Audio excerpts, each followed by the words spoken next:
7 lawmakers. Only one of them is from the opposition. What will be the outcome after Sunday's election? The opposition isn't optimistic.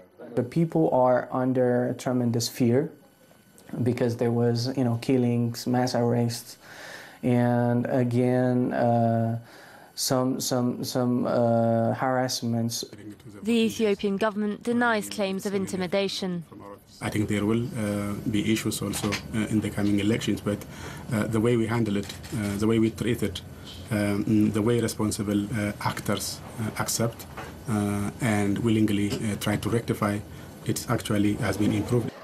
In 2005, when the EPRDF ruling party was declared winner of the elections, riots broke out. Security forces killed 193 protesters and 7 policemen also died. This year's election is the first since the death of Meles Zenawi, the man who dominated Ethiopian politics for many years. He ruled the country from 1991 until his death in 2012. Meles Zenawi helped Ethiopia's economy grow at more than 8% a year for over a decade, but was regularly denounced for cracking down on the opposition. Requests for asylum in Europe have seen a surge in the number of Eritrean applicants recently. Thousands are on the overcrowded boats used by smugglers in trying to make the dangerous journey over the Mediterranean from Libya to Italy. But before even getting that far, it's reckoned that tens of thousands of young Eritreans trying to flee the repressive regime of their homeland face other equally deadly risks. My name is Robel, and I'm 24 years old.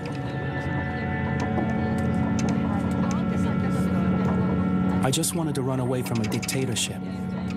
My country, Eritrea. I said nothing to my mother. One night, I fled to the Sudanese border. But there, a group of armed men grabbed me. I was kidnapped. They hid me under some tarps, and 10 days after, I found myself in Egypt, in the Sinai Desert. Some men, some Bedouins, were waiting for us there.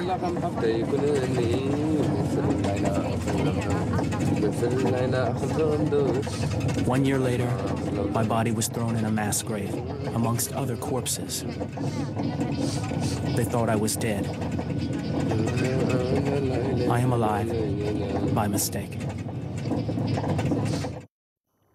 Well, that extract is from a new prize-winning documentary called Voyage en Barbarie, which explores the barbaric treatment many Eritreans suffer when kidnapped for ransom whilst still in Africa. I'm now joined for more on this by Fathi Osman, a former Eritrean diplomat who now runs an Eritrean radio station here in Paris after getting political asylum. Fathi, thanks very much for coming in to speak to us. Now, many Eritreans are fleeing poverty back home.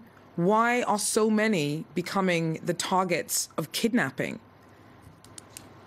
Well, they are becoming the target of kidnapping just simply because they don't have someone to protect them.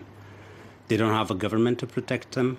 They don't have civil associations to protect them. And they are like an easy prey for human traffickers. That's why they end up like being victims for the barbaric actions of these people. And before heading out on the dangerous journey to try and make it to asylum or find refugee status someplace, are they aware of the risks involved in trying to make that journey? Of course, they are well aware, in fact, because many of their colleagues, their peers, have already passed away, died, or suffered during this terrible journey. And they hear it. They hear it from media, they hear it from friends, families, and they see like families who mourn their victims, sons and daughters. So it's almost known to them, and they know it, and they know like the effects of the journey. They are well aware of it. But what makes them just do it is the fact that they are desperate inside the country. And why are they so desperate? Well, the fact which many people don't know is that in Eritrea we have a regime which has copied North Korea. When we talk about Eritrea, we are talking about Africa North Korea, a regime that turned the whole country into a big prison, people from age 11 until 52 are not allowed to leave the country without a permission from the Ministry of Interior or Ministry of Defense. And there is national service, which is called national service, but it's a national slavery where people are forced to work indefinitely for military service. And if not in the military, they are obliged to do hard labor in road construction and embed labor, like in mines and things like that. Surely the government of Afewerki must have its supporters. Supporters. Well, of course, he has internal supporters and international supporters. Like, simply he has a good relation with Iran, and Iran has been supporting him for the last few years. He had some good relations with Sudan, and simply he had that relation with Sudan because Sudan has the only outlet, finds its only outlet in Eritrea, because the Sudanese president is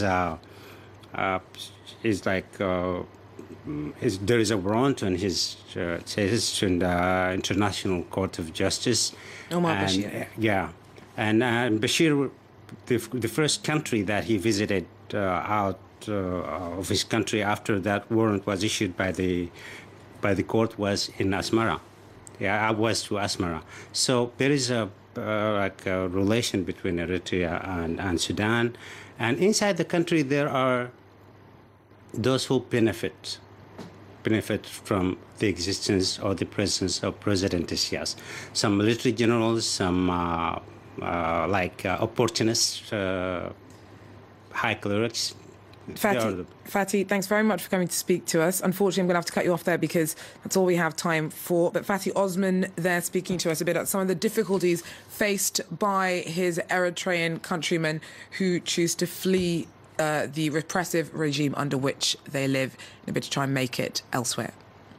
Well, to wrap up the bulletin, we head now to the legendary Nigerian drummer Tony Allen, who will soon be heading out on his European tour to promote his latest album, Film of Life.